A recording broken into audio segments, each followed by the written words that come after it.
ప్రకటింతును నీ సువార్తను సకల జనులకు సహనముతో సత్యవాక్యము ధ్యానించుచు సమయమునందు అసమయమునందు అసమయమునందు పాడుతున్నాం, ప్రకటిస్తున్నామా? సకల జనులకు సహనముతో ఈ క్రీస్తు ప్రేమను తెలియపరుస్తున్నామా? సకల జనులకు, నీ మాట వినే వారికే కాదని, నిన్ను ప్రేమించే వారికే కాదు, నిన్ను ద్వేషిస్తున్న వారికి సైతం సువార్తను ప్రకటించే వ్యక్తిగా ఉంటున్నావా?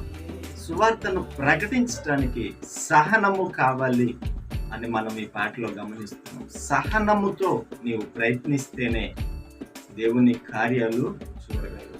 ఒక వ్యక్తిని నీవు దేవుని యొద్దకు నడిపించాలి అంటే నీలో ఉండవలసిన ప్రధాన లక్షణము సహనము. ఒకసారి నువ్వు పిలిచావు, వారు దేవుని సన్నిధికి రాలా, మరలా పిలవాలి. వారు వచ్చే వరకు పిలుస్తూనే ఉండాలి. ప్రేమ ఇది నీవు చేయగలగాలి అంటే నీలో సహనము ఉండాలి.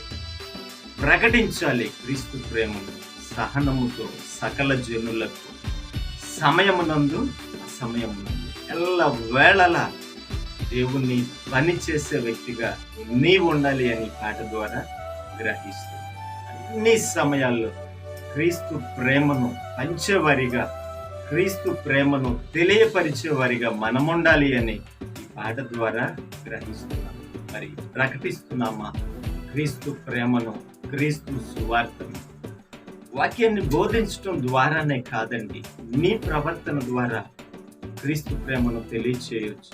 నీ నడక ద్వారా క్రీస్తు సువార్తను తెలియపరచు.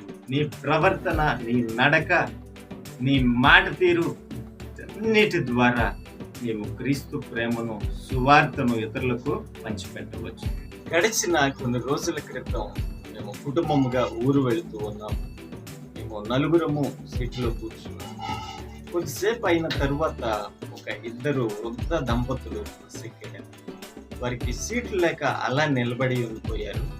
ఇది గమనించిన నేను పిల్లలిద్దరిని ఒక సీటులో కూర్చోబెట్టి నేను లేచి నిలబడి ఆ వృద్ధ దంపతులకు సీట్లు ఇచ్చాను. నేను తెల్ల చొక్కా, తెల్ల ప్యాంటు వేసుకుని ఉన్నాను. చేతిలో పరిశుద్ధ గ్రంథం ఉంది. చూసిన ప్రతి ఒక్కరికి తెలిసిపోతుంది నేను సేవకుడును అని. ఆ బస్సులో ఎలక్షన్ డ్యూటీ నిమిత్తం వెళుతున్న అనేక మంది ఎలక్షన్ స్టాఫ్ ఉన్నారు, టీచర్స్, వాళ్ళందరూ ఉన్నారు.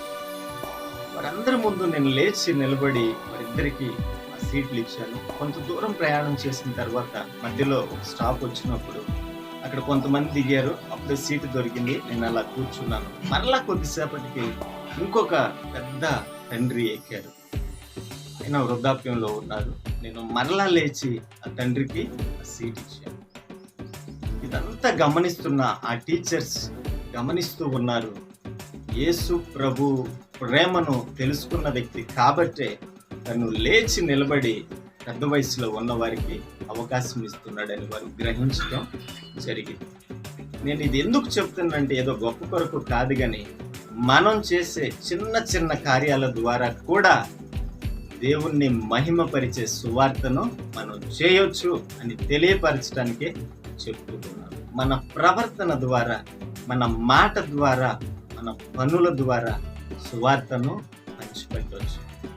ప్రకటింతును నీ సువార్తను సకల జనులకు సహనముతో సత్యవాక్యము ధ్యానించుచు సమయమునందు అసమయమునందు అన్ని సమయాల్లో నీ ప్రేమను పంచే వ్యక్తిగా నేను ఉంటాను ప్రభువా అని ప్రభువుకు మాట ఇవ్వగలిగితే ఇంత ధన్యత.